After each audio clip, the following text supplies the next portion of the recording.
Welcome to the Global Dream. Today we have a very special guest in our studio, and he is none but Dr. Jonathan Tam. He is a PhD holder and he helps millennials who feel stuck gain clarity and find their dream careers. Uh, my dear viewers, please be introduced to Dr. Jonathan. Dr. Jonathan, I'm very happy and excited to find you here with me. I welcome you. So, how are you today? Doing great. How are you? Great. Uh, Today, uh, we will have very little session, just 30-minute interviews. I will be asking just 5 questions. These are about your childhood, about your education, career, what do you dream for your country, and what is your dream for this global community. I Sounds hope great. Sounds great. you will be talking in detail your struggle and your success stories. We uh, want to listen in detail. So, Dr. Jonathan, could you please tell us about your childhood? If Yeah, I grew up. I was born and raised in Canada. I was born around Toronto, and then I grew up in Canada. And growing up in Canada, it's very interesting. As a Chinese person, my parents are from Hong Kong, Mhm, and when I was raised in Canada, what happened was, you see two cultures. At home, you see one culture, mhm, and at school you see another culture, and it's always been a juggle. You need to juggle between two cultures, and you two mhm, worldviews, two different worlds, one world at home and one world at school. And so one of the things that's really interesting is that, growing up in Canada, i I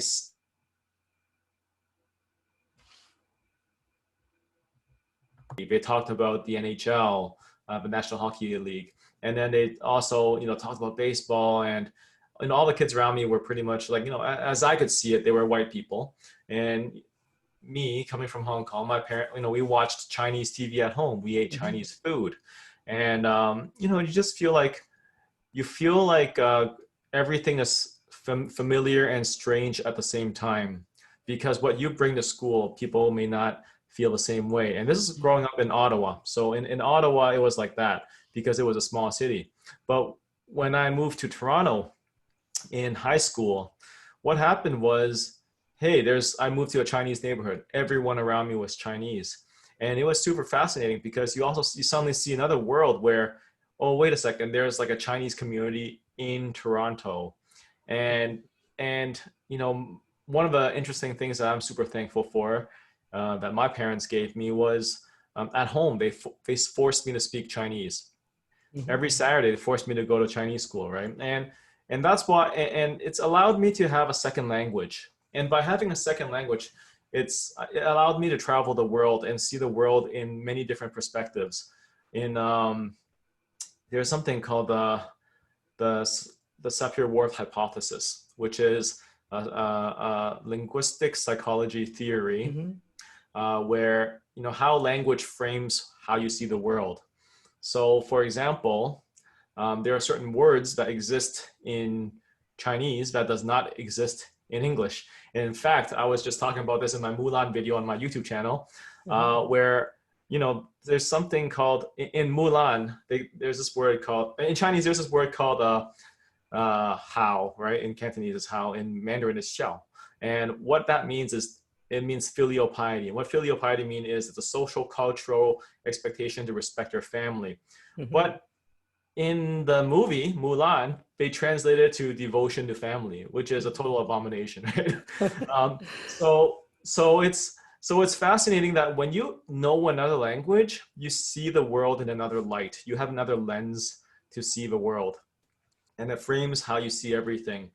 And so that's one of the things that I'm super thankful for. Growing up in Canada, my parents forced me to speak my native language at home, and obviously I speak English fluently as well, which allows me to see the world in multiple perspectives. And I think, and this is one of the things that I think a lot about in terms of immigrants to North America, right? You yourself, you Hmm. came to North America in Right. about almost 10 years ago, Yeah, and coming here, of course, you will face discrimination just definitely. by people hear your accent.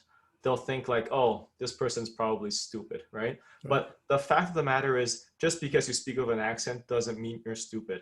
It just means Hmm. you speak another language, which means you have another lens compared to that person, right? Right. Assuming that person only speaks one language. And so that's one of the things that I learned growing up in a multicultural society Hmm. and being multicultural myself, and then also traveling the world. I worked in Korea. I lived in the US. I lived in the UK. I go back to Hong Kong every year. I've lived in China for a little bit for my research. Hmm. And once you travel the world and you see enough of the world, you do develop a global dream, like which is your channel's name, and which is Hmm. really meaningful. And it shows us and it connects us all to the common human experience. And Right. so and so I guess if you're asking me about my childhood, and it's a very open-ended question, um, that's what I would say. I grew up in a very multicultural environment, Hmm. but being multicultural and making sure I keep my Chinese, keep my second language, it's allowed me to travel the world and see the world in different dimensions, different light. So far, how many countries have you visited?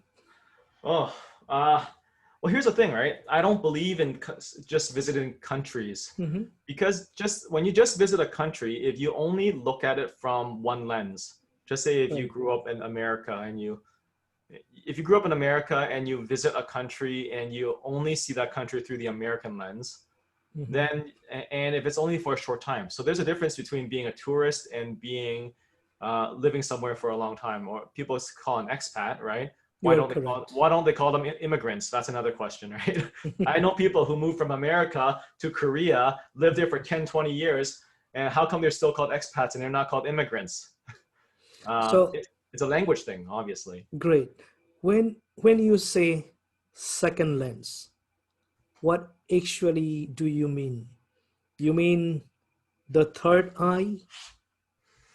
I'm not sure what you mean by the third eye, but when I say a second lens, it's another perspective.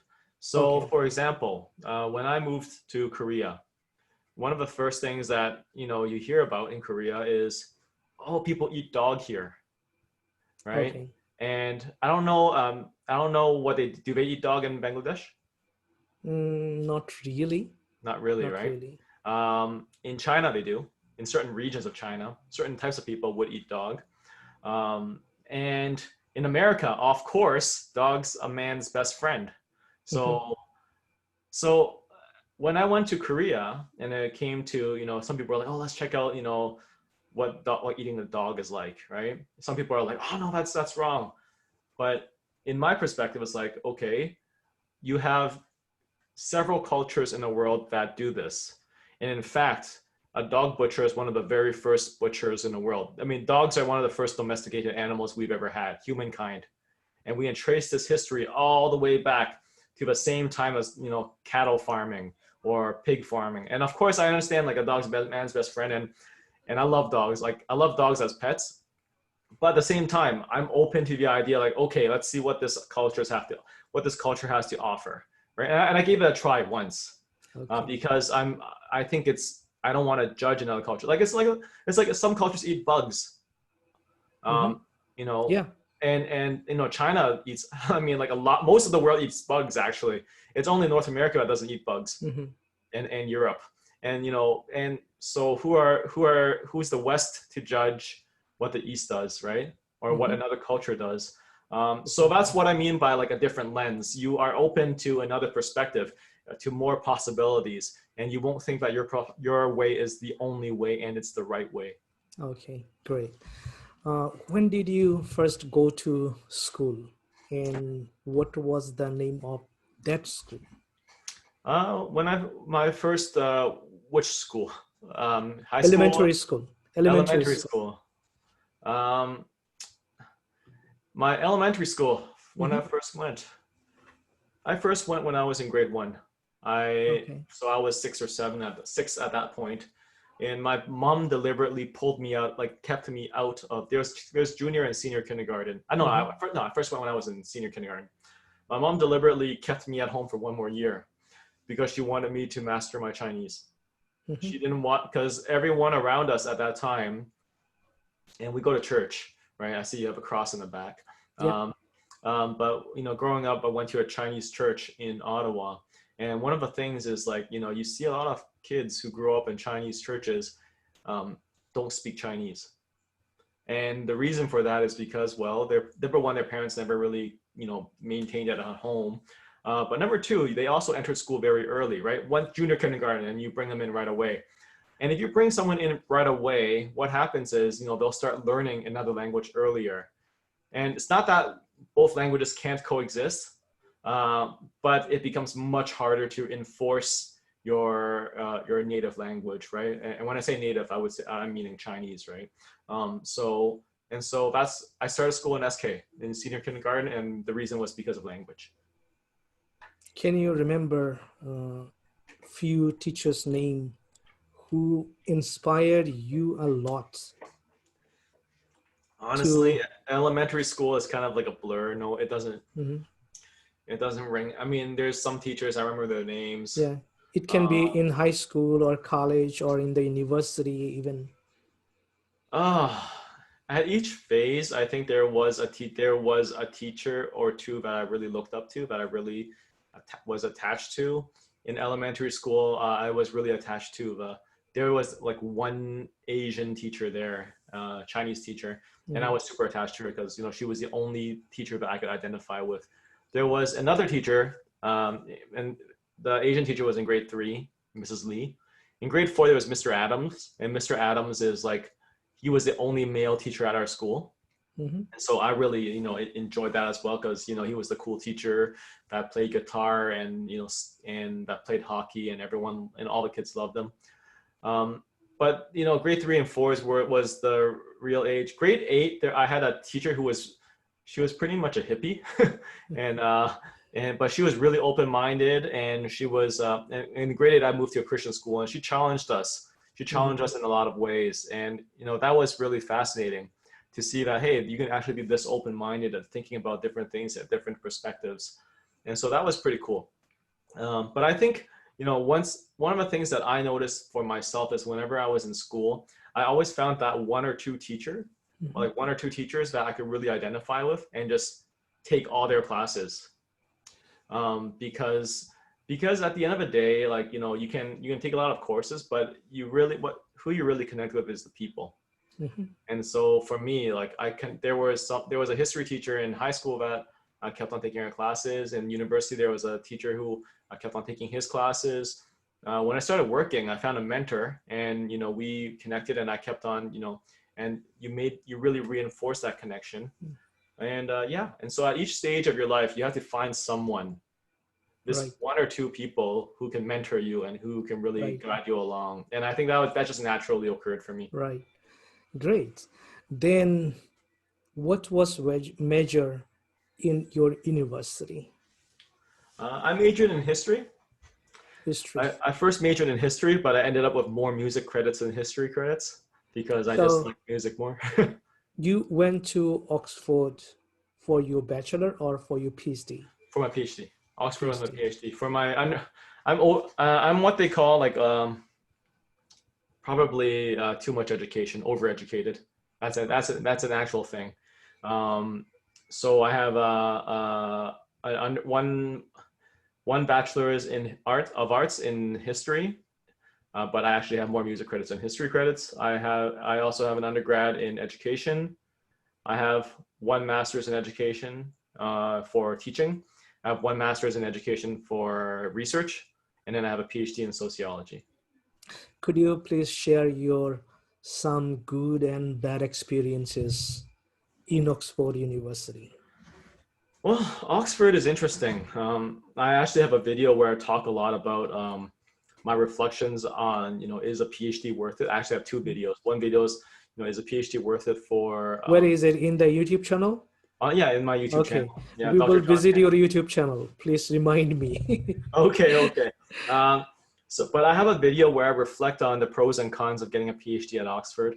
And I talk about that in depth. Like each of these are like 15 minutes long, but I think it's really worth considering because at the end of the day, you get a degree because of what you want to do in life. And sometimes, especially in Eastern cultures or Asian cultures in general, a lot of people, feel like, oh, let's get this degree, let's get this education. But what really matters is what do you want to do with your life? What do you want to do with your career? And that's why and during my journey, there were a lot of bitter and painful moments in just growing, right? It's not all happiness. I almost failed Oxford. It wasn't easy. It's not, and but it's also facing this adversity and then bouncing back that makes you who you are, that defines who you are. And so, if anything, from Oxford, there are several things I learned.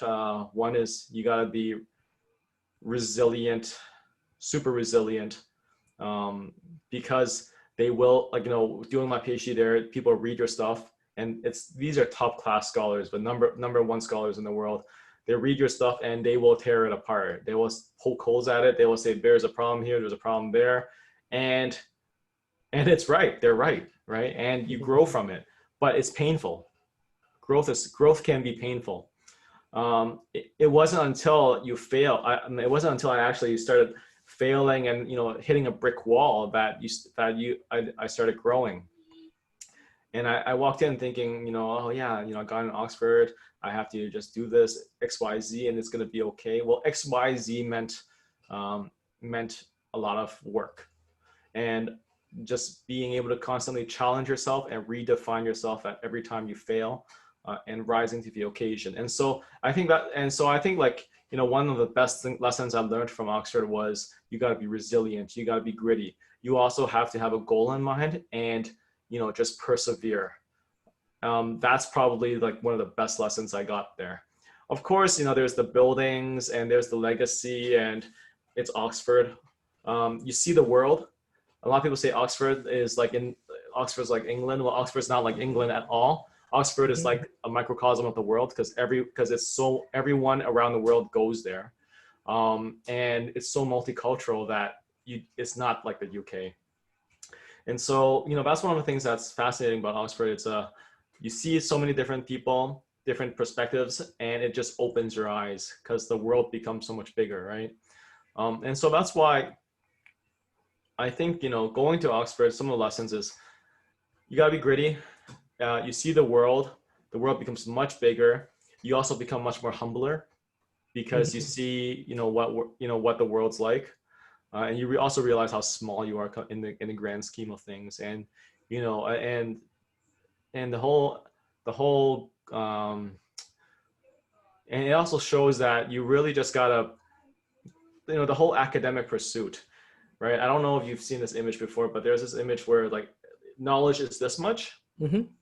And and a PhD is like the just that little Just a edge, dot. you put that little dot that you add to the body of knowledge, and that dot is your dot, right? No one else in the world has ever done anything like that before or similar to that, and that little knowledge of the corner of the universe of knowledge is yours. And that's like, that's my contribution to humankind. And that's a lot of times that's what the PhD is like. Of course, if you move on to be a professor and you keep publishing and you keep, you pursue an academic career, that's something else. But a PhD at the end of the day is just learning how to do that little one dot, pushing it out. Okay, great. Thank you very much. Yeah. It's really helps me to deep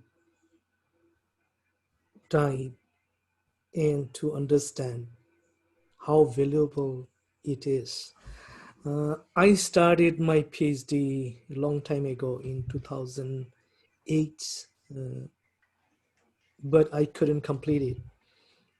After 2.5 years, I came into the United States and I couldn't complete it.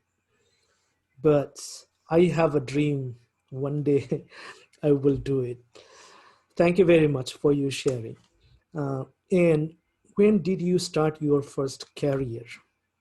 Career, I mean, your Well, nowadays it's interesting because people a lot of times people say like right now I'm in a career coaching business, so I help millennials who feel stuck in their careers find their dream careers, right? And so if you feel lost, stuck, or unfulfilled, my job is to help you find that direction, and that's basically what my channel is all about: helping people either build soft skills Mhm. so that they can actually enjoy their careers, or helping people, giving people advice on how to find the next steps in their careers. Um, and it's something I'm really passionate about because I think nowadays a lot of people there's a lot of misconception about what a career is. Back in the day, when a career would be, you start at a company and you work at that company for the next 20 to 30 years. I mean, when a company hires you, it's their commitment to take care of you for the rest of your life, kind of thing, Right. right? That was the old days, and and those days are long gone. Mhm. um, Unless, of course, there are some small businesses that still do that, but for the most part, companies have moved on. So a lot of times people are married, have been conditioned. The education system has conditioned us to be married to titles, to degrees, right? Some people I work with, they're managers and they want to switch to another career. And the reason that's holding them back is because, oh, I'm a manager in this industry. If I move to another industry, I got to go to an entry position. And then as a result, they get hung up with their titles, but they hate their job. They hate what they're doing. And Right. as a result, they refuse to move. And for the next X amount of years, they're going to stay in that career. And then until one day they become like, uh, they start realizing, hey, wait, where did all my years go? Is it too late to move now? And if you didn't move like 20 years ago, what makes you think that you'll move like 20 years later, right? Mhm. So a lot of times I think there's a misconception in our education system and in the way how people view careers that it's about titles. The reality is this: the future of work is going to be defined by skills, whatever soft skills that you have, whatever hard skills that you have. And are these skills transferable?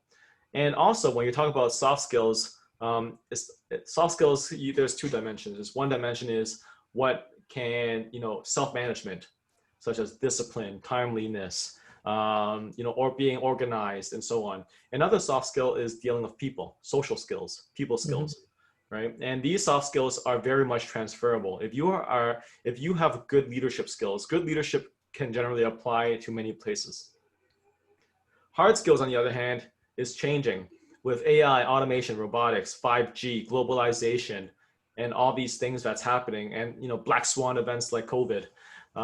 What's going to happen is that hard skills are going to move away from simple hard skills, such as a simple hard skill would be something like, a narrow hard skill. A narrow hard skill would be something like a cashier job.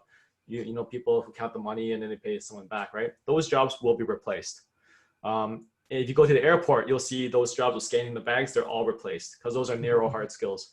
The hard skills that's going to matter is creativity. How do you use something creatively?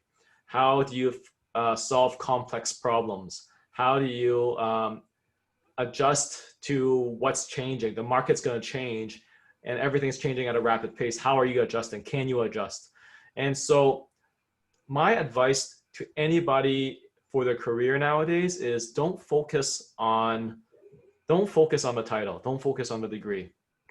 Focus on what skills you're going to apply, focus on the people you're going to be working with, and Mhm. focus on building a network that's meaningful.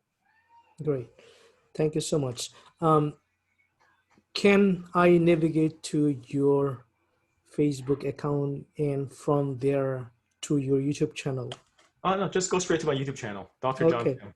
Just Okay. go straight to my YouTube channel. Okay. YouTube channel.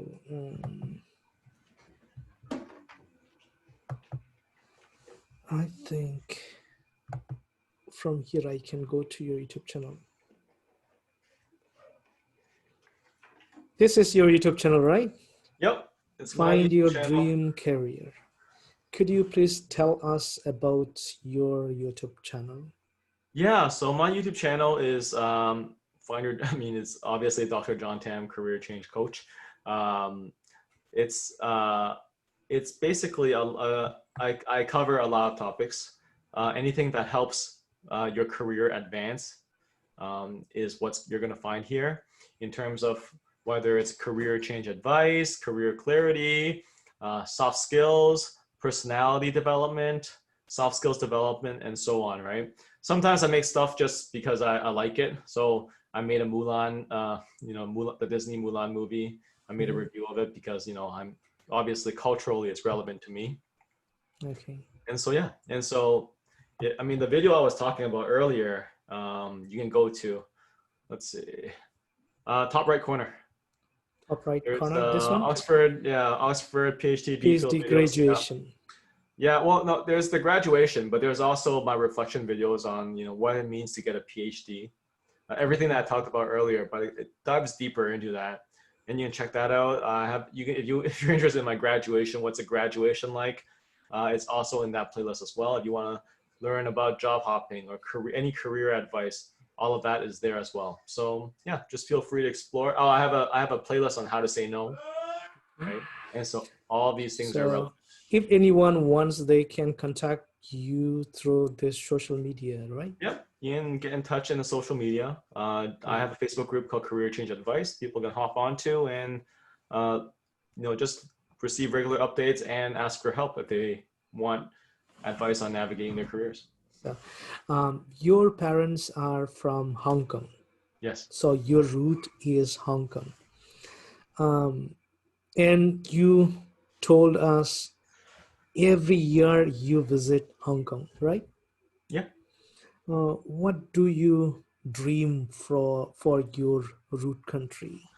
Well, I think it's slightly misleading to call Hong Kong my root country. I think anybody who is fully bicultural, meaning Mhm. someone who is like who can totally live in Canada comfortably and who can totally live in Hong Kong comfortably. Um, Anybody who's like that, they're going to, you know, see different perspectives, Mhm. and that they don't really have to just stick to one place. And Mhm. in my research, we call these transnational migrants, right? So when you ask me what's my dream for Hong Kong, um, honestly, I'm not. I can't say I particularly have a dream for Hong Kong. Mhm. Um, I generally believe in the fact that there are things that you can control, there are Mhm. things that you can influence, and there are things that you can be concerned about, right? And this is Stephen Covey's Seven Habits of Highly Effective People. Mhm. The circle of control, the circle of influence, and then the circle of concern. If you spend all your attention on things that you can't control, it's going to make you very stressed and very unhappy. And obviously, I can't control Hong Kong. So for Okay. me, it's like, what's my dream for Hong Kong? I learned to let go. And I don't particularly have a dream for Hong Kong. I just do my role of, when I go there, I'm responsible. I'm a responsible person there. I help the local, I buy from the local businesses. I support the local people, and so on. Same thing in Canada. I can't control a lot of things in Canada, right? What the only Mhm. things I can actually control is my own family. I have 3 kids. I have my wife. I have my home. I have my business. These are things I can control. Okay. And there are my friends who I can influence. And then there are things I'm concerned about. But I try not to let the things that I'm concerned about control me. And I think that's generally a good advice for a lot of people nowadays. Nowadays, a lot of people complain about this issue, that issue, and what can you do about it? Well, the only thing you can actually really do about it, other than obviously you can vote, and we're fortunate enough to vote because being in Canada and the U.S., we know we have the right to vote, right? You Mhm. can't say that everywhere else in the world, and so that's something within our control, and we should take full responsibility of it. And however, we should really just focus on the things that we can control, um, and just be the best at that. How do you want to see our Mother Earth, the global community? Um, I I think in terms of the global community, I think it's slightly misleading Mm-hmm. because in a sense what unites us is the human experience. We're all Mm-hmm. humans, but we are all so different in so many ways. And so can we have a unified global dream, a utopia that exists for all humankind to unite and so on? I think diversity is difficult. Mm-hmm. It's beautiful, it's difficult, and it takes effort. And as we can see right now in the US and in Canada and everywhere around the world, diversity is hard. And It's not so easy. it's not That's easy. easy. Not, I think it's outright hard. Yeah. Because my research, because Easy to say. yeah, Diversity is beautiful. It's yeah, and it's easy to say, but it's difficult, right? right. It's difficult. And so I think at the end of the day, what's the global dream? I think the global dream is each person, um, you know, of course, I think there's the basic livelihood needs that needs to be met. The education, health, welfare, the right to right education, health, welfare, to the freedom to do things that's reasonable. I don't, and like I said, I have many lenses to the world. I have a Chinese lens, I have a Canadian lens. I'm not going to impose my Chinese lens on the West. I'm not going to impose my Canadian lens on the East, right? It's just wrong. It doesn't work like that. Okay. So that's why when we say a global dream, I think it's respecting each other's um, boundaries, taking care of what you can take care of, but at the same time, just understanding that we share a common human experience, and that that we need to give each other room to breathe. And I think that's important. Thank you so much, Dr. John. And would you like to say a little more for your viewers and subscribers? Yeah. So if what I said resonated with you, and if you are interested in gaining clarity in your career and learning more about that, you can definitely check out my YouTube channel. I talk a lot about those things in there. If you are interested in finding your career path, I would suggest you to sign up for my free training called Stop Feeling Stuck, Find Your Dream Career. And I'll put it in the links below. It's basically freetraining.drjontam.com, but we'll also put in the details below. And yeah, and so thank you for having me here on today, Knockrick. I really appreciate it. Thank you so much. And thank you for giving me your priceless time and to come into the studio of Global Dream. Thank you so much. Thank you.